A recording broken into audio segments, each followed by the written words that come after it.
இன்னைக்கு நம்ம வந்திருக்கக்கூடிய இடம் பார்த்தீங்கன்னா ஒரே விஷயத்தை பண்ணிட்டு அதுலயே லாபம் எடுத்து அதுலயே செலவு பண்ணோம்னா முடியாது. மொத்த மாடு பார்த்தீங்கன்னா 20 உருப்படி. இப்போ எத்தனை ஆடு வச்சிருக்கீங்க? ஒரு 25 உருப்படி இருக்கு. அது போக நாட்டுக்கோழி வச்சிருக்கீங்க? நாட்டுக்கோழி இருக்கு. எவ்வளோ நாட்டுக்கோழி வச்சிருக்கீங்க? ஒரு 50 உருப்படி இருக்கு. பல இது இருக்கணுங்க, சின்ன சின்ன ப்ராஃபிட் தான் இருக்கு. அதாவது உங்கள் மசால் புல்லை வந்து நீங்களே அறுத்து அப்படியே டிராக்டரில் ஓட்டிட்டு வந்ததெல்லாம் பார்க்கும்போது சரி, இது நம்ம தமிழ்நாட்டில் தான் இருக்கிறோமா இதை ஃபாரின்ல இருக்கிறோமாங்கிற மாதிரி ஒரு ஃபீல் ஆச்சு. தமிழ்நாட்டில் தாங்கண்ணா இருக்கிறேன். இந்த ஃபேன் போடுறது எதுக்காக மேடம்? அண்ணா நாம மட்டும் சொகுசா இருக்கிறோம், அதுகளும் சொகுசா இருக்க வேண்டாமா? அது போக நாங்கள் ஸ்பின்லர் மாட்டியிருக்கோம். அக்னி நட்சத்திர வெயிலுக்குலாம் நாங்கள் வந்து அதை எப்படி பார்க்கணுமோ அப்படி பார்ப்போங்க. நாம எப்படி இருக்கிறோமோ அதே மாதிரி நம்ம மாடுகளையும் பார்த்துக்கிறது. நம்மளுக்கு வந்து 25 லிட்டர்லாம் வேண்டாங்க, நம்மளுக்கு பாதி அதுக்கு பாதி, அப்படித்தான் இருக்கணும் விவசாயிக்கு எப்பவுமே. அது இல்லாமல் நம்ம இல்லைங்க. நம்மளை பொறுத்த தப்புங்க, அது நம்மளை காப்பாற்றுற தெய்வங்க. அது எவ்வளோ ப்ரொடியூஸ் பண்ணாலும் நாங்கள் எடுக்க மாட்டோங்க. எங்களுக்கு தேவை 15 to 16 போதுங்க. இருக்கிற ஹெச்எஃப் மாடு பார்த்தீங்கன்னா 20 வருங்க. ஆனால் எனக்கு அது வேண்டாங்க. எல்லாரும் எடுக்கிற வரைக்கும் உறிஞ்சிட்டு மாட்டை கொடுத்துருவாங்க.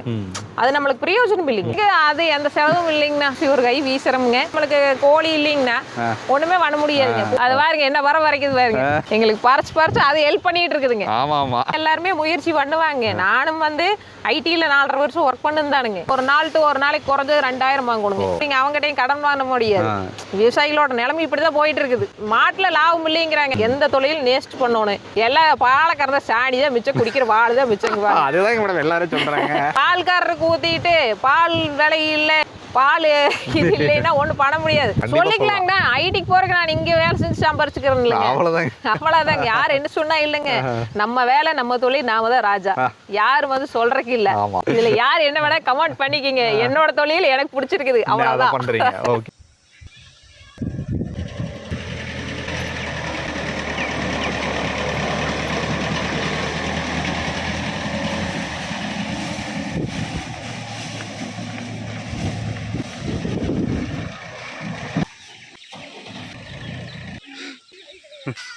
வணக்கம் அண்ணா, உங்கள் பேருங்க? என் பேர் பாபுங்க. நீங்கள் என்ன பண்ணுறீங்க? இங்கே வேலை செஞ்சுட்டு இருக்கிறாங்க. இப்போ என்ன பண்ணுறீங்க? பில்லு அரைச்சிட்டு இருக்கிறாங்க. பில்லு இருக்கிறீங்க? ஆமாங்க. இந்த தட்டு வந்து இப்போ ஒரு எத்தனை கத்தை கொண்டு வந்துருக்குறாங்க? இப்போ 10-20 கத்தை இருக்குது. எவ்வளோ நேரத்தில் அரைக்க முடியும்?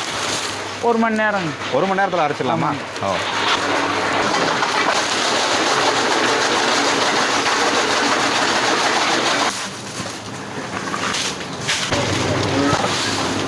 அவ்வளோதான். சாப்பிட்டுக்கு இல்லைங்களா? ஆமாங்க. இது மிக்சர் மாதிரி தானே சாப்பிடுவோம். ஆமாங்க. தூள் அரைச்சிருச்சு இல்லைங்க? ஆமாம். அந்த நாளைங்க நிம்மதியாக சாப்பிட்டுக்க மாடு. மற்ற மாடும் பார்க்குது. ஆமாங்க, போடுறது தானே எல்லாத்துக்கும். ஆமாம். நம்ம கோயம்புத்தூர் மாவட்டத்திற்கு அருகில் இருக்கக்கூடிய குறும்பபாளையம் அப்படிங்கிற ஒரு கிராமத்தை நோக்கி தான் வந்திருக்கோங்க. இங்கே வந்து ஸ்ரீ ஒருங்கிணைந்த பண்ணைக்கு வந்திருக்கோங்க.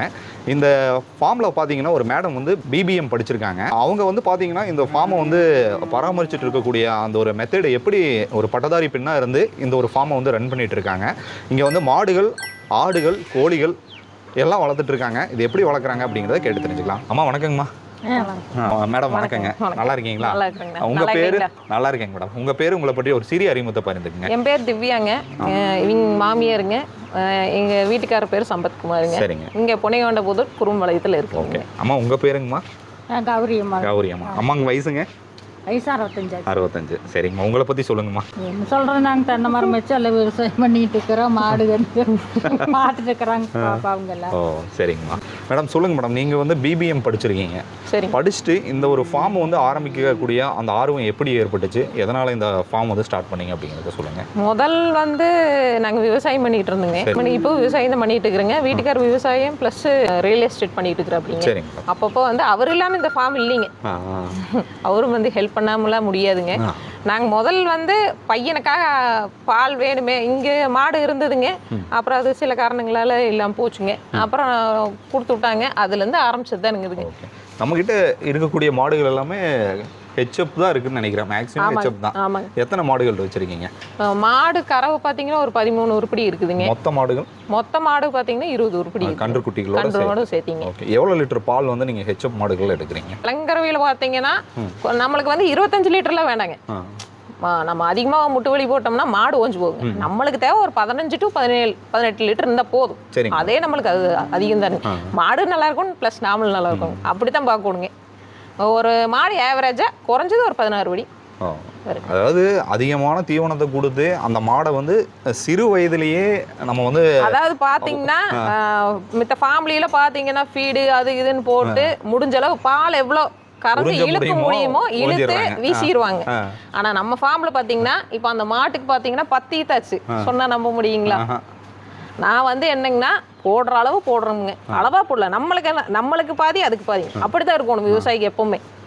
அது இல்லாம நாம இல்லைங்க கண்டிப்பா. அதனால வந்து அது பாதி, அது வர்ற காசுல வந்து அதுக்கு பாதி கொடுத்துருவோம், நாம் பாதி வச்சுக்கலாம்.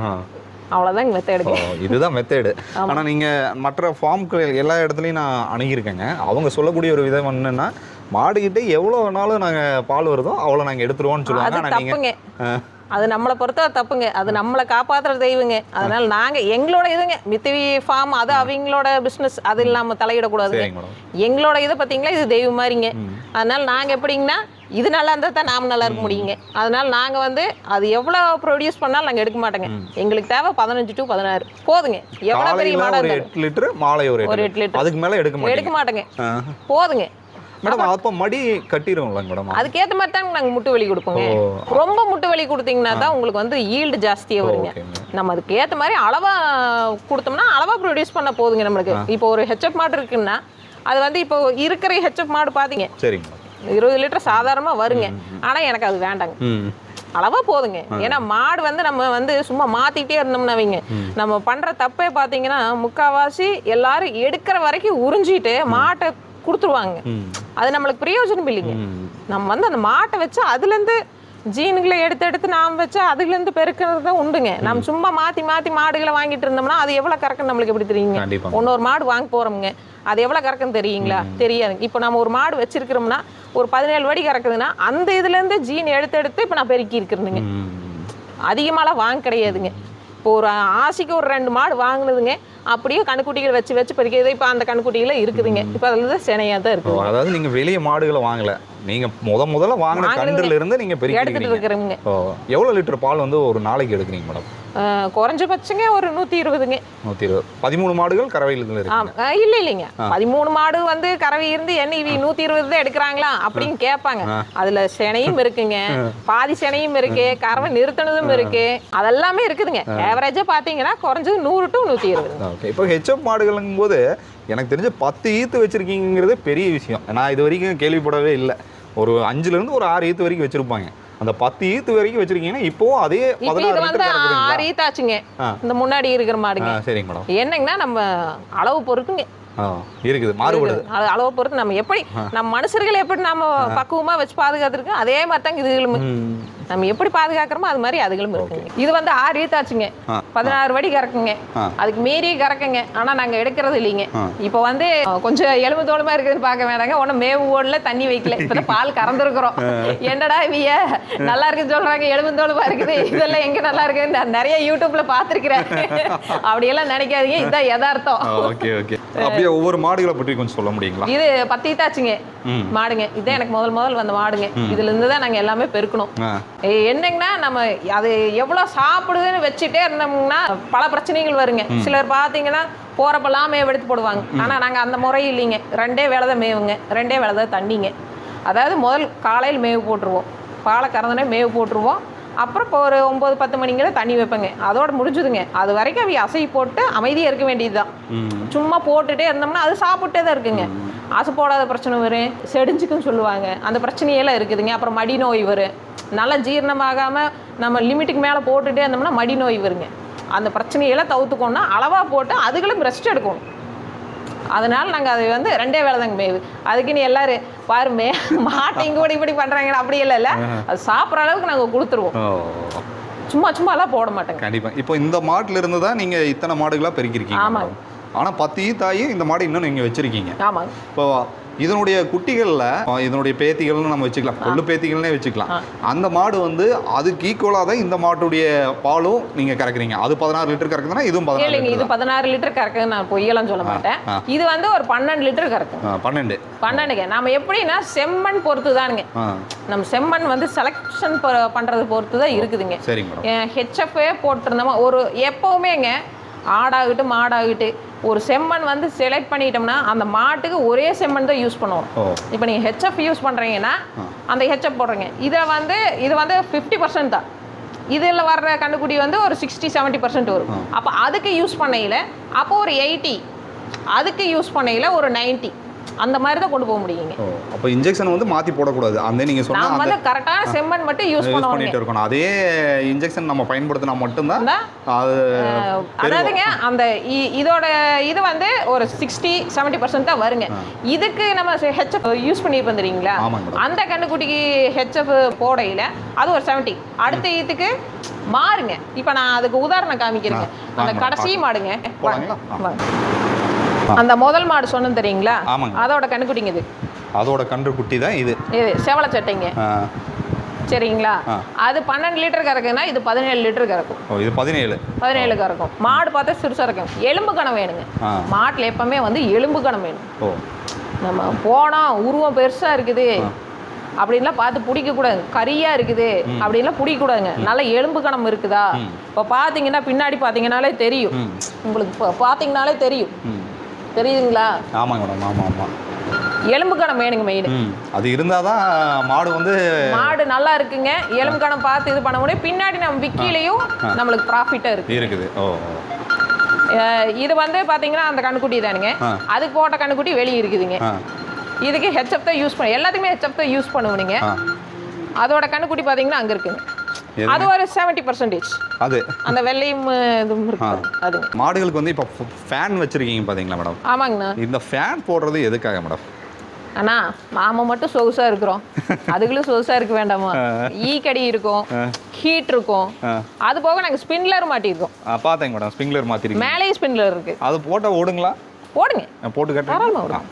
நாங்கள் வெயில் காலத்துக்குங்க, அக்னி நட்சத்திர வெயிலுக்குலாம் நாங்கள் வந்து அதை எப்படி பார்க்கணுமோ அப்படி பார்ப்போங்க. இது ஓடுங்களா? இந்த ஃபேன் ஓடும். அதையும் போடுறீங்களா? ஓகே, இதுவும் போயிருச்சு.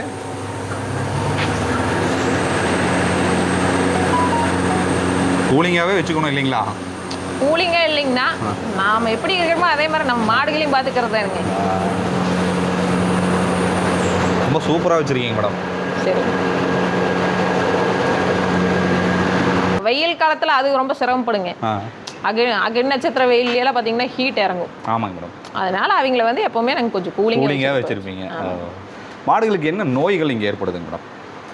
நோய்கள் மேக்ஸிமம் கொண்டு வர்றது இல்லைங்க. ஏன்னா நம்மளது அவுத்துட்டு இது பண்ணுறது இல்லைங்க, கட்டி வச்சு எதை இது பண்ணுறேங்க. மேக்ஸிமம் என்ன வருங்கன்னா நம்மளுக்கு செரிமான பிரச்சனை வருங்க. செரிமான பிரச்சனை, அதாவது ஒரு சில இதில் செனமாடு வந்து சாப்பிட தெரியாமல் சாப்பிடுவாங்க. அப்போ ஒவ்வொரு டைம் அந்த மாதிரி வரும். அப்புறம் எப்பாவது ஒரு நாள் மடி வீக்கம், அது வராமல் இருக்காதுங்க பண்ணையில் எப்பவுமே. வரலின்னு தான் சொல்ல முடியாது. அதனால அது ஓகே. பால் எங்கேங்க மேடம் ஊற்றிட்டு இருக்கீங்க? நம்மளது சப்ளைக்காரர் வாங்கிட்டு இருக்கிறாங்க, சொசைட்டி இல்லைங்க. வீட்டுக்கு சேல்ஸ் பண்ணுறவங்க வந்து நம்மளுக்கு கறந்து வச்சா அவங்க எடுத்துகிட்டு போயிடுவாங்க. பால் கறக்கிறதுக்கு மெஷின் தான் பயன்படுத்திட்டு இருக்கீங்க? மிஷினே கையுங்க. ஆட்டு பண்ணையை பற்றி கொஞ்சம் சொல்லுங்கள். பையனால தான் ஆரம்பிச்சதுங்கண்ணா. அவன் ஆசைக்கு ஒன்று வாங்க சொன்னானுங்க, செம்பிளி ஆடு வாங்கினோமுங்க. அப்புறம் அதை அவனே தான் வளர்த்துனானுங்க, விற்றங்க. அப்புறம் அதுலேருந்து எடுத்து அதுலேயே தான் காசு போட்டு எல்லாம் பண்ணுங்க. பண்ணைக்கு இப்போ எத்தனை ஆடு வச்சிருக்கீங்க? ஒரு 25 உருப்படி இருக்குது. 25 ஆடு. நாட்டு வெள்ளாடு தான்? எல்லாமே வெள்ளாடு தான். ஓகே. அதுக்கு நீங்கள் பண்ணையை பராமரிக்கிறதுக்கு ஒரு ஆளை வந்து நீங்கள் நியமிச்சிருக்கீங்க. ஆமாங்க, ஆமாங்க. அவங்களுக்கு எவ்வளோ சம்பளம் கொடுக்க வேண்டியதாக இருக்கும்? ஒரு நாளைக்கு 800 ரூபாங்க. 800 ரூபா. மாதம் வந்து அவங்களே ஒரு 24,000 ரூபா வாங்கிடுவாங்க. அப்புறம் அது ப்ளஸ் போக நம்ம தோட்டத்தில் தண்ணி திருப்புறது, மருந்து அடிக்கிறது, எல்லா வேலையும் பண்ணுறாங்க. அதனால அவங்க எல்லா வேலையும் அவங்க எல்லா வேலையும் பார்த்துக்குவாங்க. ஏன்னா இப்போ வேலைக்கு தான் ஆள் கிடைக்கிறது இல்லை இல்லைங்களா? ஆமாங்க, அதுதான் பெரிய பிரச்சனையே. இல்லைங்க, இவங்கெல்லாம் ரொம்ப நாள் ஒர்க் பண்ணிட்டு இருக்காங்க. இப்போ நம்ம செட்டு வந்து எவ்வளோ பரப்பளவு வருங்க? 60க்கு 22ங்கண்ணா உள்ளைங்க, உள் கூடுங்க.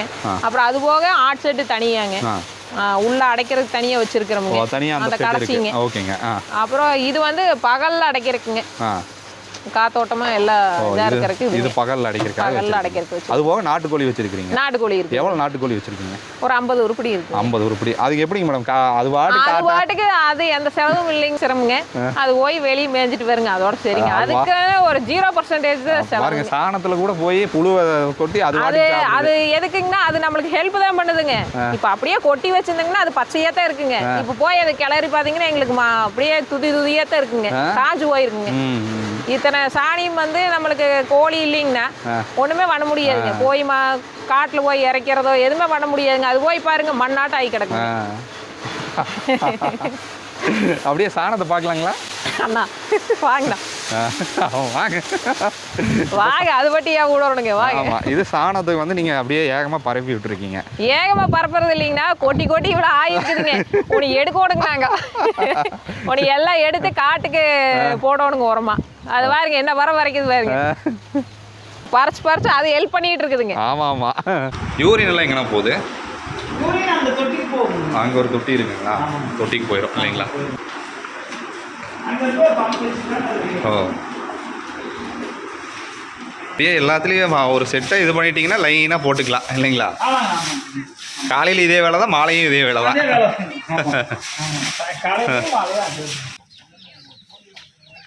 கறியில் கொட்டுறீங்க.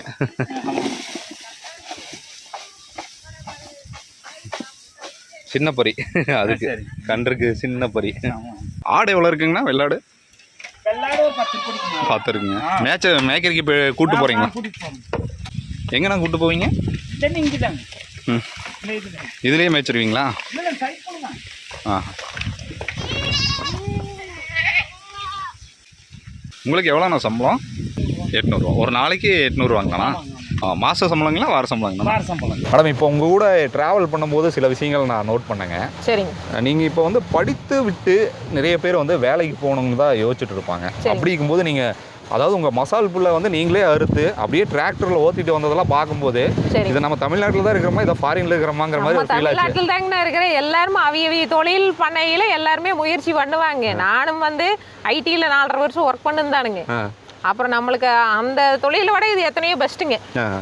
அது போகிறோமா வந்தோமா தூங்கி எந்திரிச்சுமா, அந்த லீவ் நாளில் தான் வெளியே போக முடியும். இதுனா வைங்க, நம்ம இப்போ ஒரு 9 மணிக்கு தண்ணி கட்டுறோம்னா எங்கேயோ வெளியே போகிறோம்னா 7 மணிக்கு தண்ணி கட்டிட்டு போனோம்னா அப்புறம் 2 மணிக்கு வந்தால் போதுங்க. அந்த அளவுக்கு நம்மளுக்கு கேப் இருக்குதுங்க. இதே ஒரு ஒர்க்குக்கு போனோங்கன்னா அந்த மாதிரி வர முடியுங்களா? பர்மிஷன் கேட்டால் கொடுக்க மாட்டாங்க அவ்வளோ சீக்கிரம். மாசத்துல ஒரு டைம் கொடுப்பாங்க, 2 டைம் கொடுப்பாங்க, 2-3 நட கேட்கல கொடுப்பாங்களா? லீவு போடையில ஏன் லீவுன்னு கேட்பாங்க. அதெல்லாம் பார்த்துட்டு வந்தா சரி நம்ம தொழிலாவே இருந்துக்கலாமே. ஏன்னா அம்மா வீட்லயும் முதல் மாடுதானுங்க, அது பழக்கம் இருக்குதுங்க. அப்புறம் இங்கேயும் வந்து ஆரம்பிச்சிட்டீங்க. மேடம், எத்தனை பரப்பளவு வந்து நம்மளுடைய செட் இருக்குங்க? டோட்டலாக நம்மளோட 24 சென்ட்ஸ் இருக்கு. 24 சென்ட்டுகள் இருக்குங்க. இந்த 24 சென்ட்டில் வந்து சூப்பராக நீங்கள் செட்டு போட்டு நீங்கள் அமைச்சிருக்கீங்க.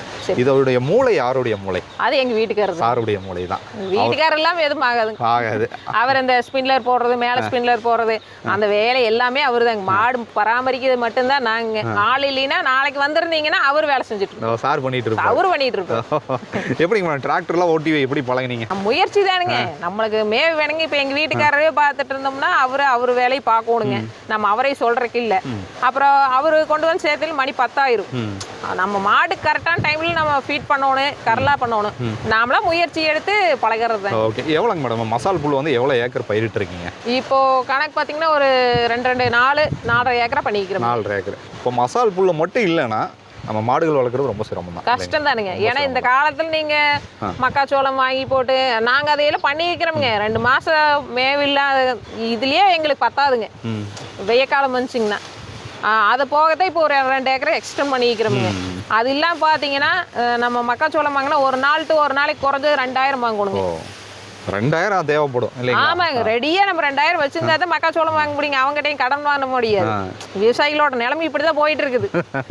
இருக்கிற ஃபேக்ட் நீங்க ஓப்பனா சொல்றீங்க மேடம். ஆமாங்க, உண்மையா அதுதானுங்க. அதாவது மாட்டுல லாபம் இல்லைங்கிறாங்க. நேஸ்ட் பண்ணணுங்க. எந்த தொழிலும் நேஸ்ட் பண்ணணும். எப்படி வருமானம் வருது அதுக்கு ஏத்த மாதிரி மாத்தி பண்ணணும். கண்டிப்பாங்க மேடம், கண்டிப்பா. அது இருந்தாதான் நம்ம ஜெயிக்க முடியும். ஆமா, அத எனக்கு ஒருத்தர் சொன்னது கருத்துங்க. இது ஒரே விஷயத்த பண்ணிட்டு அதுலயே லாபம் எடுத்து அதுலயே செலவு பண்ணணும்னா முடியாது. பல இது இருக்கணுங்க. சின்ன ப்ராஃபிட் தான் இருக்கு. அது எல்லாத்தையும் ஒருங்கிணைச்சு பண்றதுதாங்க. இப்போ ஆட்டுல வந்து பாத்தீங்கன்னா ஆடி மாசம் ஒரு ப்ராஃபிட் வரும். அது நம்மளுக்கு ஒரு இதுங்க. இப்போ சாணி மிச்சம், எல்லாம் பாலை கறந்த சாணி தான் மிச்சம், குடிக்கிற வாழை தான் மிச்சம். அதுதான் மேடம் எல்லாரும் சொல்றாங்க. எல்லாம் சொல்றாங்க. ஆனா நம்ம இது பாத்தீங்கன்னா இப்போ ஒரு மாட்டுல இருந்தா நாங்க இந்த மாட்டை கொண்டு வந்தோம். லாபம் இல்லாம கொண்டு வர முடியாது. அது எப்படின்னா நம்ம சாப்பிடுதுன்னு ஊர்பட்ட முட்டு வலியும் கொடுக்கக்கூடாது. அது உடம்புக்கு எவ்வளோ கெப்பாசிட்டி அந்த அளவுக்கு முட்டு வலி கொடுக்கணும். நாம பால்காரருக்கு ஊற்றிக்கிட்டு பால் விலை இல்லை பால் இது இல்லைன்னா ஒன்றும் பண்ண முடியாது. முயற்சி எடுக்கணும், ஒன்று கறந்து ஊற்றணும். சொசைட்டிக்கு போனீங்கன்னா 30 ரூபா 32 ரூபா கொடுப்பேன். இது சப்பளக்காரருக்கு போனீங்கன்னா ஒரு 40 ரூபா 45 ரூபா கிடைக்கும். இதில் நான் ஒரு சப்பளக்காரர் கிட்ட போனங்காட்டிக்கு எனக்கு பால்காரர்லேருந்து சொசைட்டியும் இல்லாமல் இப்போ சப்பளக்காரருக்கு ஊற்று பாகையில் நம்மளுக்கு ஒரு கணக்கு பார்த்தீங்கன்னா ஒரு 13 ரூபா லாபம் வருது. 1 லிட்டருக்கு அவர் 27 ரூபா 30 ரூபாய்க்கு தான் வாங்குறாரு. நம்ம கிட்ட ஒரு 45 ரூபாய்க்கு எடுக்கிறாங்க. அப்போ அதை நம்ம இது பண்ணணும். நம்ம கஷ்டத்தை பார்த்தோம்னா ப்ராஃபிட் பண்ண முடியாதுங்க. பால்காரருக்கு ஊற்றிட்டு லாபம் இல்லை என்ன பண்ண முடியுங்க? முடியாது. ஓகே, நாட்டுக்கோழி வந்து நீங்கள் என்ன ரேட்டுக்கு வந்து நீங்கள் கொடுக்குறீங்க? நாங்கள் கோழி வந்து ஓன் பர்பஸ் தான் வச்சிருக்கிறோம். ஆமாங்க, அதை சேவல் மட்டும் சேல்ஸ் பண்ணுவோங்க. ஒரு 3 ரூபா 4 ரூபா ரேட்டுக்கு கொடுத்துருவோம். மேடம், இப்போ நீங்கள் இந்த தொழிலுக்குள்ளே நீங்கள் வந்திருக்கீங்க. நீங்கள் ஐடி ஃபீல்டில் ஒர்க் பண்ணும்போது இறுதியாக நீங்கள் வாங்கின சம்பளம் எவ்வளோ வாங்கினீங்க? இறுதியாக வாங்கியில் ஒரு 16 ரூபா. அதாவது நான் வந்து ஒரு 12 வருஷத்துக்கு முன்னாடி. இப்போ இருந்திருந்தா அதனுடைய சம்பளம் எவ்வளோ இருக்குங்க? ஒரு 50லேருந்து 1 லட்ச ரூபா வரைக்கும் இருக்குங்களா? 50 மிஞ்சி முக்கி வாங்கினா ஒரு 50 ரூபா வாங்கலாம். ஏங்க, அதுலேயும் எத்தனையோ ஒரு விஷயம் இருக்குதுங்க. அதுக்கெல்லாம் கரெக்டாக போனால் மட்டும்தான் நம்மளுக்கு இன்க்ரிமெண்ட் போடுவாங்க. நம்ம இதுன்னு பார்த்தோம்னா இன்க்ரிமெண்ட் கிடைக்காது. கண்டிப்பாங்க. இப்போ உங்களுடைய ஒருங்கிணைந்த பண்ணை மூலமாக உங்களுக்கு கிடைக்கக்கூடிய வருவாய் எவ்வளோ கிடைக்குங்க? இப்போ மாடு சினையாக இருக்க போகும்போதே நம்மளுக்கு ப்ராஃபிட் கம்மியாக வருங்க. இப்போ நம்ம ஒரு 1.5 லட்சத்துக்கு பால் ஊற்றுறோம்னா இப்போ மாடு சினையாக இருந்துச்சுன்னா ஒரு 1.20 1 ரூபா அதுக்கு ஏற்ற மாதிரி தான் நாம் பண்ண முடியுங்க. சரிங்களா? இதே வந்து எல்லா இதுவும் சினையாக இருந்து நல்லா பால் கறக்கல 1.5லேருந்து 1.5க்கு மேலேயும் கூட போகலாங்க. ஆனால் அதில் செலவெல்லாம் போக நம்மளுக்கு ஒரு 50 ரூபா 60 ரூபா நின்னா கூட போதும். ஓகே, இப்போ நம்மளுக்கு எவ்வளோ நிற்குங்க? அதாவது ஆடு மாடு கோழி மூலமாக? ஆடு மாடு கணக்கே இல்லைங்கண்ணா. ஓகேங்க, அது எப்போ வேணா நீங்க வைப்பீங்க? எப்போ வேணா வச்சுக்கலாங்க. ஒரு 50 to 60 ரூபாங்க. ஓகே, நம்ம மாடுகள் மூலமா உங்களுக்கு கிடைக்கக்கூடிய ஒரு வருமானம். இது நீங்க வந்து பெருமையா சொல்லிக்கலாம். சொல்லிக்கலாங்கண்ணா. ஐடிக்கு போறதுக்கு நான் இங்கே வேலை செஞ்சு சம்பாரிச்சுக்கிறேன் இல்லைங்க. அவ்வளோதாங்க. யார் என்ன சொன்னா இல்லைங்க. நம்ம வேலை நம்ம தொழில், நாம தான் ராஜா. யாரும் வந்து சொல்றதுக்கு இல்ல நீ இந்த வேலையை செய்ய அந்த வேலை செய்யுங்கிறதுக்கு இல்ல. நான் இந்த வேலை எனக்கு பிடிச்சிருக்குது, நான் செய்யறேன். உனி அவியவியலுக்கு என்ன தொழிலோ அது பண்ணிட்டு போக வேண்டியது. அவ்வளவுதான். இதுல யார் என்ன வேணா கமெண்ட் பண்ணிக்கிங்க. என்னோட தொழில் எனக்கு பிடிச்சிருக்குது, அவ்வளவுதான் பண்றீங்க. ஓகே மேடம், இப்போ இந்த ஒரு மாட்டு பண்ணைக்கு நீங்க கவனிக்கிறதுக்கு ஆள் போட்டுருக்கீங்க. அதுபோக நீங்களும் சாரும் அம்மாங்களும் உதவியா இருக்காங்க. நீங்க என்னென்ன பணிகள் செய்றீங்க? எவ்வளவு நேரம் இதுக்கு நீங்க உழைப்பு போட வேண்டியதா இருக்கு? நான் பாத்தீங்கன்னா காலையில கறக்கறக்கு ஒரு மணி நேரங்கண்ணா. மாடெல்லாம் கறந்து இது பண்றேங்க. அப்புறம் பையனுக்கு சாப்பாடு செஞ்சுட்டு எல்லாம் வந்தனுங்கண்ணா. ஆள் வந்து ஒரு 9 வரைக்கும் வருவோம் அப்படிங்க. சாணி வலிச்சு எல்லாம் கொட்டுவோம் அப்படிங்க. தண்ணி கட்டுறது பார்த்தீங்கன்னா ஒரு 1 to 1.25 மணி நேரம். மொத்தமாக நீங்கள் செய்யக்கூடிய வேலை நேரம் பார்த்தீங்கன்னா ஒரு 2.5 மணி நேரம். இவ்வளோதான் நீங்கள் வேலையே செய்யறீங்க? அவ்வளோதான் செய்கிறேங்க. 2.5 மணி நேரம் தான் செய்கிறேங்க. ஆடு வந்து பெரிய வேலையெல்லாம் இல்லைங்க. ஆட்டை கொண்டு போய் அந்த பென்சிங்கில் விட்டுருவோங்க. அது வாட்டுக்கு மேய்ஞ்சிட்டு வரக்குள்ள எங்கள் வேலையை நாங்கள் இங்கே முடிச்சிருவீங்க. நாங்கள் போய் ஆடு நின்று மேய்க்கணுமோ பண்ணணுமோங்கிறதெல்லாம் இல்லைங்க. பென்சிங் இருக்கிறங்காட்டிக்கு பரவாயில்லைங்க. இல்லாட்டி அது 1 மணி நேரம் மேய்ப்போம். ஓகே மேடம், இப்போ நீங்கள் ஒரு பெண்மணியாக இருந்து இந்த மாதிரி சக்ஸஸ்ஃபுல்லாக நீங்கள் வந்து கொண்டு வந்திருக்கீங்க. பெண்கள் இப்போ நிறைய பேர் இந்த மாதிரி ஒரு தொழிலுக்குள்ளே வரணும்னா என்ன வந்து அவங்க பின்பற்றணும் அப்படிங்கிறது இறுதியாக முதல் எடுப்பில் பார்த்தீங்கன்னா நான் ஹெச்எஃப் வாங்குவேன். 1 லட்சத்துக்கு வாங்குறேன் 2 லட்சத்துக்கு வாங்குறேன்லாம் வேண்டாங்க. அளவான விலையில் வாங்குங்க. முதல் 2 மாடு வாங்குங்க. யாராக இருந்தாலும் ஒரு மாட்டில் வாங்கி ப்ராஃபிட் எடுக்கிறது கஷ்டங்க. ஒரு மாடு சினையாக இருந்தால் ஒரு மாடு வந்து கறக்கும். அதோட முட்டு வெளி போட்டு எதை நம்மளுக்கு கொஞ்சம் மிச்சமாகும். சரிங்களா? எதுவுமே 2 வளர்த்தி பாருங்க. அதுலேருந்து ப்ராஃபிட் எடுத்து அதுக்குள்ளே போட்டு போயிருக்குங்க. உங்கள் கை காசு போட்டு பண்ணாதீங்க. முதல் வந்து 2 உருப்படி போதுங்க. அதில் பாருங்க, அதில் நோய் மேலாண்மை எல்லாமே பாருங்க. அது எப்படி சாப்பிடுது, என்ன பண்ணுது, எவ்வளோ லிட்டர்ஸ் கறக்குது, நம்ம என்ன முட்டு வலி போட்டால் எவ்வளோ வரும், அதையெல்லாம் முதல்ல அப்சர்வ் பண்ணிட்டு அப்புறம் பண்ணுறது பெஸ்ட்டு. ஏன்னா எடுப்பில் பார்த்தீங்கன்னா 10 மாடு வச்சுக்கிற செட்டு போடுற நான் ப்ராஃபிட் எடுக்க முடியல, இது லாஸ் ஆகி போச்சு. ஒரு அனுபவம் இல்லாமல் வந்து இந்த தொழிலுக்குள்ளே வந்தோம்னா முடியாது, கண்டிப்பாக வெற்றி பெற முடியாது. நானே இது இந்த செம்மண்ணே நான் வந்து செலக்ட் பண்ணுறதுக்கு கிட்டத்தட்ட 3 வருஷம் ஆயிடுச்சு. ஓகேங்க. இப்போ போடுறதா ஓகேவான ஊசியாக இருக்குதுன்னு நாம் நினைப்போங்க. ஆனால் அது பழகத்தான் நான் வந்து இந்த ஊசி தான் இதுக்கு போடணும். நம்ம ஓன் ஜீன்லேருந்து எடுக்கிறோம். அந்த முயற்சி வந்து பார்த்தீங்கன்னா எனக்கு 3 வருஷம் கழிச்சு தான் இந்த இதே வந்ததுங்க. அப்புறம் மேக்ஸிமம் கை வைத்தியம். என்ன வைத்தியம் பண்ணுவீங்க? மடி நோய்க்கு பார்த்தீங்கன்னா சுத்தமான கல்லெண்ணெய், செக்கில் ஆட்டின கல்லெண்ணெய்ங்க. அது ஒரு குழிக்கரண்டி வடக்கல்ல ஊற்றிங்க, மிதமான சூட்டில் பண்ணி வச்சுட்டு ஒரு பிஞ்சு சோடா உப்புங்க, ஒரு கல்பூரை பொடிச்சு போட்டு லைட்டாக ஆற விட்டு வெது இருக்கணும். பறக்க தேய்ச்சி விட்ருவாங்க. எப்போவுமே வந்து மாடு பார்க்குறீங்களா, அது எப்போவுமே ஒரு மாடு பார்க்குறீங்கன்னா மாடு நல்லா மேவு எடுக்குதா, நம்ம தொழில் அதுதான். அதனால் அது கண்ணுங்கருத்துமா பார்க்கணும். மாடு மேவு எடுக்குதா, தண்ணி குடிக்குதா, ஏன் மடி இப்படி இருக்குது கரைக்கையிலே நம்ம கண்டுபிடிச்சிக்கணும். கொஞ்சம் டிஃப்ரெண்ட் தெரியுங்க. கடைக்கிலே இந்த நான் சொன்ன பார்த்தீங்களா கல்லணை இது நம்ம கரைக்கையிலே அந்த டிஃப்ரெண்ட் தெரியல, அதை உடனே வந்து நம்ம அப்ளை பண்ணிடுவோம். சூடு பறக்க தேய்ச்சி விட்டு 2 மணி நேரத்துக்கு ஒருக்க அந்த காம்பை இது பண்ணி விடுங்க. சாயந்தரமே அது ரெடி ஆயிருங்க. அதுக்கு மீறி இல்லைன்னா நம்ம டாக்டர் கூப்பிடலாங்க. ஏன்னா எல்லாமே ஊதி பெருசான வீட்டு டாக்டர் கூப்பிடுவாங்க. எப்படி இருந்தாலும் ஒரு டாக்டர் வந்து ஒரு 1000 ரூபாய் இல்லாமல் போக முடியாதுங்க. அதுலேயே நம்ம எக்கனாமிக் இதாயிருங்க. ஏன்னா மாசத்துல ஒரு 3 நடம் வந்துச்சுன்னா முடிஞ்சு போச்சு. ஏன்னா அனுபவப்பட்டிருக்கிறேங்க. டாக்டர் வந்தாங்கன்னா 1000 1500 போக மாட்டேங்கிறாங்க. அதான் பிரச்சனைங்க. நம்மளுக்கு வந்து குமார் டாக்டர்னு சொல்லிட்டுங்க, அவர் எல்லாமே நல்லா சொல்லுவாருங்க. முடியலனாலும் இந்த கை வைத்தியம்லாம் சொல்லுவாரு, கரெக்டா கேட்கும். அதனால அவரு பரவாயில்லைங்க எங்களுக்கு. அதே மாதிரி செம்மண் இது பண்றது அப்படிதாங்க. இது நல்லா இருக்குங்க, இதை போடுங்க அப்படிங்குவாரு. அதே மாதிரி நல்லா காலையில பயன்படுத்துறது இல்லைங்க. காலை பயன்படுத்துறது இல்லைங்க. காலை வச்சு நம்மளால மெயின்டைன் பண்ண முடியாதுங்க. ஏன்னா ஆள் லீவ் போட்டால் நாம தான் அதை ஹேண்டில் பண்ணணுங்க. அதெல்லாம் மாடுக்கு நாங்கள் கூட ஹேண்டில் பண்ணிக்கலாம், காலையாக ஹேண்டில் கட்டுப்படுத்த முடியாது இல்லைங்களா? ஓகே மேடம், உங்களுடைய பிஸி ஷெட்யூலில் எங்களுக்கு வாய்ப்பு கொடுத்து உங்களுடைய ஃபார்மை பற்றி நிறைய தகவல்கள் பகிர்ந்துக்கிட்டதுக்கு ரொம்ப நன்றி மேடம். உங்களுடைய கொங்கு தமிழ், நம்மளுடைய கோயம்புத்தூர் தமிழ் இருக்கு பாருங்க, ரொம்ப அருமையாக இருக்குங்க மேடம். ரொம்ப நன்றி அம்மா, ரொம்ப நன்றிங்கம்மா. இந்த வீடியோ காணொலியில் நீங்கள் ஒரு ஃபார்ம் ஸ்டார்ட் பண்ணுறீங்கன்னா எப்படி நீங்கள் ஆரம்பிக்கணும், அதில் எப்படி ஆரம்பித்தா வெற்றி பெற முடியும் அப்படிங்கிறது மேடம் வந்து தெளிவாக நம்மக்கிட்ட விளக்குனாங்க. இந்த காணொலி வழியாக நீங்கள் வந்து நிறைய தகவல்களை சேகரிச்சிருப்பீங்கன்னு நான் நம்புகிறேன். தொடர்ந்து சிவாரோன் டிவியை பார்க்கணுன்னு விருப்பப்பட்டீங்கன்னா சப்ஸ்கிரைப் பண்ணிங்க. சிவாரோன் டிவி இன்ஸ்டா பேஜையும் தொடர்ந்து பாருங்கள். டில் தன் பாய் ஃப்ரம் உங்கள் சிவா. நன்றி, வணக்கம்.